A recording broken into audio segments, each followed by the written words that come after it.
vai ser, esse filho, esse herdeiro vai ser tido como filho do primeiro marido, né? Do irmão que morreu. Só que nesse caso que os saduceus trazem para Jesus,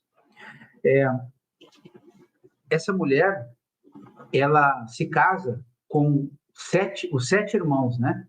Na sequência, vamos dizer assim, um por vez, né? Os sete faleceram e os sete não conseguiram ter filhos com ela. É claro que isso é um caso bem raro, hipotético mesmo, né? É muito difícil de acontecer uma situação dessa, de você ter sete homens, os sete morrerem, os sete se casarem com a mulher e não gerarem filhos. Então, é muito difícil mesmo, hein? Improvável, é praticamente impossível uma situação dessa. Mas, mesmo nós julgando ser possível, um caso pudesse acontecer, né? Talvez poderia não ser sete maridos, sete irmãos, mas poderia ser uns três, né?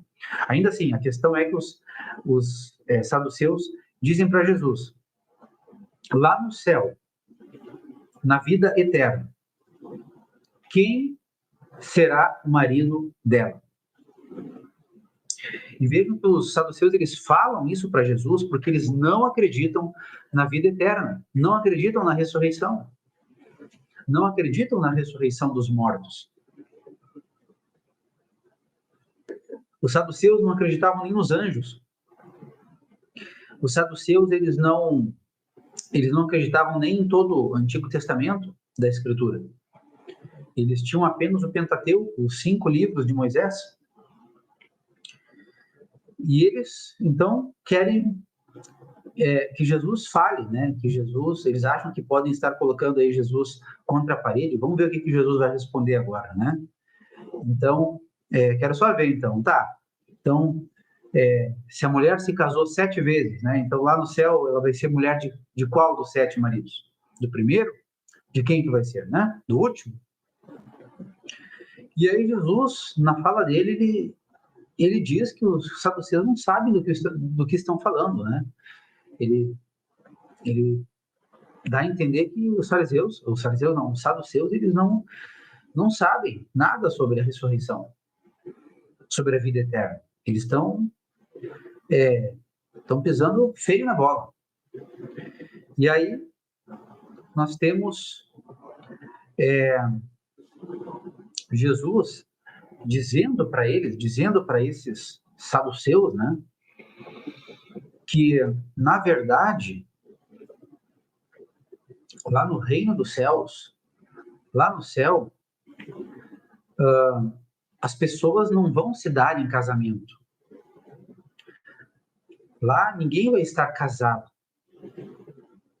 O casamento, ele é uma coisa para esta vida, não para a vida eterna. Então isso é o que Jesus quer deixar claro para esses fariseus, né? Então, é por isso que Jesus fala que lá no céu, as pessoas, elas serão como os anjos, né? Elas serão filhos de Deus. Elas não nascerão, elas não se casarão. Todo mundo será como uma grande família. Todo mundo será como irmãos lá no céu. Então, meus amigos, os saduceus, eles realmente estão ali muito, né, enganados com essa fala deles. E aí nós temos Jesus, de certa forma, dando uma indireta ali para eles e chamando a atenção deles, né, de que eles realmente não sabem do que estão falando, porque os saduceus falam com Jesus a respeito da vida eterna, a respeito da ressurreição, né? Querendo dizer que não existe isso aí. E, de fato, eles não acreditavam na ressurreição. E por eles também não acreditarem nos anjos, Jesus chama a atenção deles para isso, né? Quando Jesus fala que as pessoas serão como os anjos, é como se Jesus estivesse dizendo para eles assim: pois é, vocês não acreditam na ressurreição, mas a ressurreição existe. E não tem discordância nenhuma com a questão da família, com a questão do casamento, porque na vida eterna não vai ter esse conceito de família que nós temos aqui. As pessoas não se casarão, serão como os anjos. Pois é, os anjos, que vocês também não acreditam, né? Os anjos existem. Os anjos existem. A única coisa errada é você querer ter um anjo como se fosse um Deus, né? Prestar culto a um anjo, nesse sentido é errado, né? Se prostrar diante de um anjo, endeusar um anjo, né? Um anjo, ele é uma criatura de Deus, assim como nós somos criaturas de Deus. O anjo, ele é um servo do Senhor. E muitas vezes os anjos nos ajudam, nos protegem, né? Nos guardam. Muitas vezes Deus pode pedir para os anjos fazerem isso também, para nós, por nós.